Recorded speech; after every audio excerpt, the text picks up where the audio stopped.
Warahmatullahi wabarakatuh. My name is Safira. I from F12. Today I will describe about the state of the world. If your view comes from watching the news and reading newspaper, you could be forgiving for lying awake at night worrying about the future. Apparently, rising violence and population rates mean humans are both killing each other in ever larger numbers and being burned at rates the world's resource can sustain. To make matters worse, all the wealth is concentrated on a handful and people in the world rises countries. People in low income countries live in poverty while the West gets richer. Depressing, isn't it? Let's take global population first. It's it's around 7 billion now, in line with figures predicted by the UN in 1958.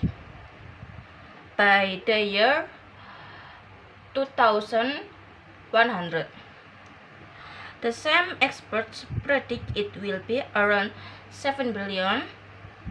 But did you know that 11 billion is probably as high as that number will get?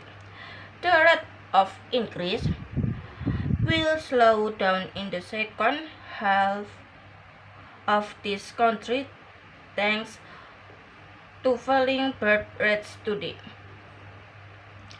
In the last two countries, improvements in technology and health mean fewer children die following rapid population growth.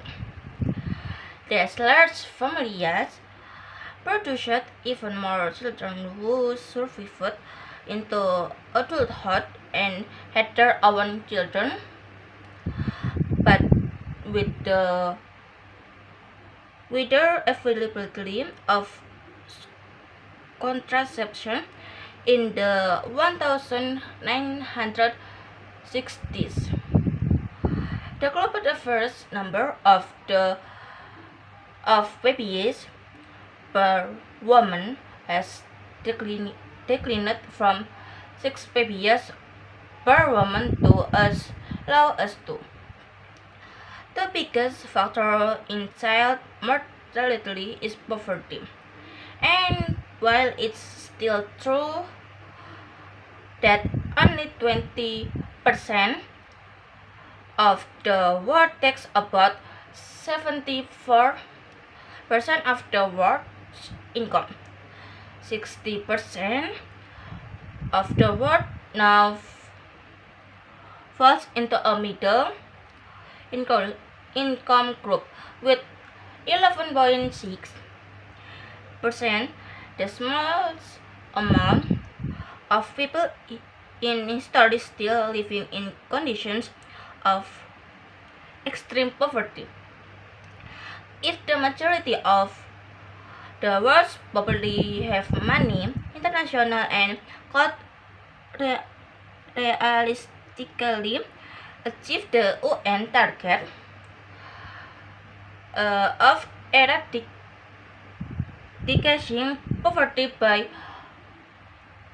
2030. As poverty goes down, life expectancy goes up, but rates go down because parents can expect their existing children to survive and the global population stabilizes. As for news stories that make you think that world is an increasingly violent place, there is cause for some optimism.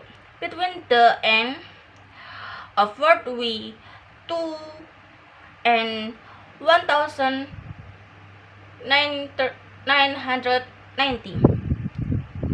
There were 30 wars that killed more than 100,000 people. Today there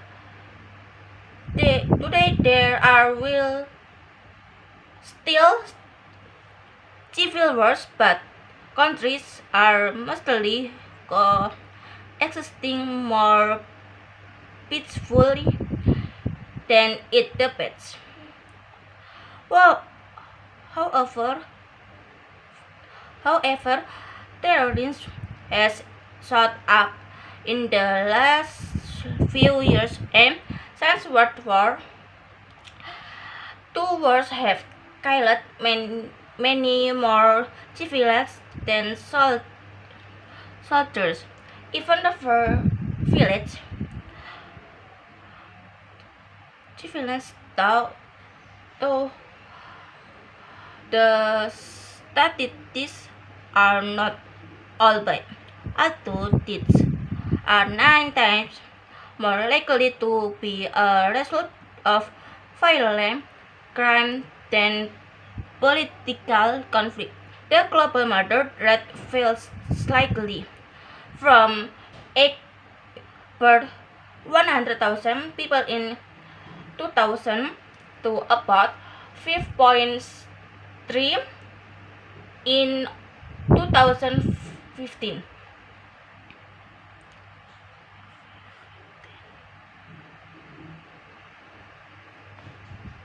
Of course, none, none of this means the world is perfect, and whether you personally are affected by war and poverty is often down to the literally of where you're from.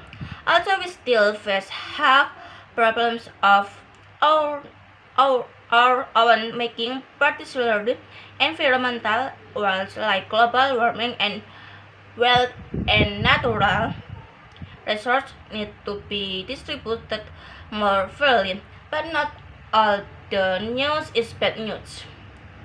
Whatever the TV and newspaper might say. Thank you.